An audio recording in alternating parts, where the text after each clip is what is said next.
నమస్తే జనసంచలనం TV news కి స్వాగతం. ముందుగా నేటి వార్తలు చూస్తూనే ఉండండి మీ జనసంచలనం టీవీ. రాష్ట్రంలో మండుతున్న ఎండలు మరి పెరుగుతున్న ధరలు ఒక పక్క బీద బిక్కి మధ్యతరగతి వాళ్ళు అల్లకల్లోలమైతున్నాయి జీవితాలు. ఈ పరిస్థితిని బట్టి వైఎస్ఆర్ కాంగ్రెస్ పార్టీ అధినేత మాజీ ముఖ్యమంత్రి వర్యులు వైఎస్ జగన్మోహన్ రెడ్డి గారు ఇచ్చిన పిలుపు మేరకు ఈ రోజు ఎమ్మిగనూరు నియోజకవర్గంలో ఎర్రకోట రాజీవ్ రెడ్డి గారి ఆధ్వర్యంలో జరిగినటువంటి ఈ ధర్నా ఏదైతే పేద ప్రజల కోసం, ఏదైతే మధ్యతరగతి ప్రజల కోసం వాళ్ళు కనీసం బతుకు ఈడ్చాలంటే కూడా రోజు నిత్యావసరాలు ఇవి. డీజిల్, పెట్రోల్ అనేది మనిషి బయటికి వెళ్ళాలంటే బండి ఉండాలా, ఫోన్ ఉండాలా.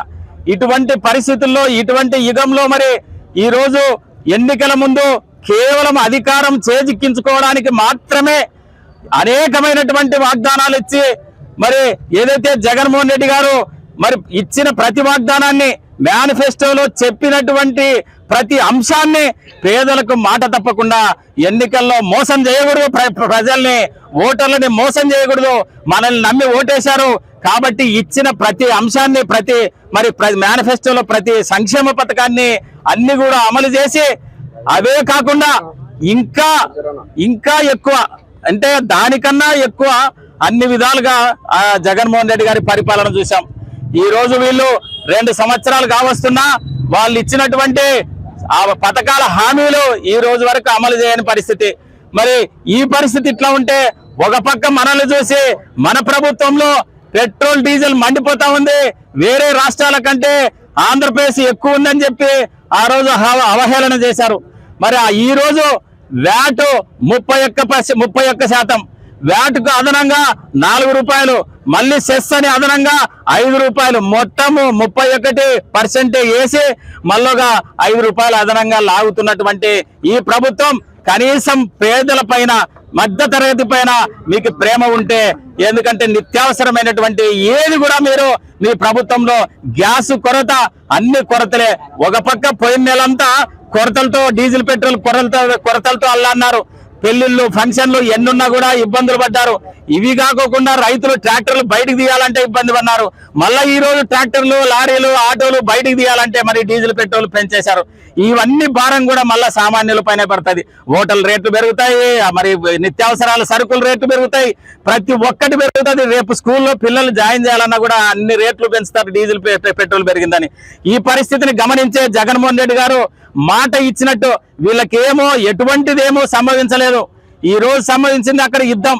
కానీ ఆ రోజు జగన్మోహన్ రెడ్డి గారి పరిపాలనలో మరి కరోనా లాంటి మహమ్మారినే ఎదుర్కొని ఏ ఒక్క పథకాన్ని ఆపకుండా ఒక మగాడిగా, ఒక మనగాడిగా ఆ రోజు పేద ప్రజలకి మరి అన్ని కూడా సర్వీస్ అందించినటువంటి వ్యక్తి జగన్మోహన్ రెడ్డి గారు.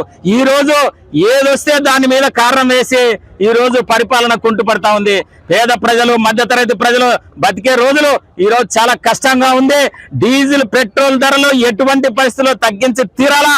ఇక్కడ ఉన్నటువంటి వ్యాట్ తగ్గించుకొని మరి అదే ధరలకు మీరు స్థిరంగా ఉండేటట్లు మీరు చూడాల్సిన బాధ్యత ఉంది. ఎన్నెన్నో చేస్తాం, స్వర్గం చూపిస్తామని చెప్పి ఈ రోజు అధికారంలోకి వచ్చిన తర్వాత ప్రజలకు నరకం చూపిస్తా ఉన్నారు.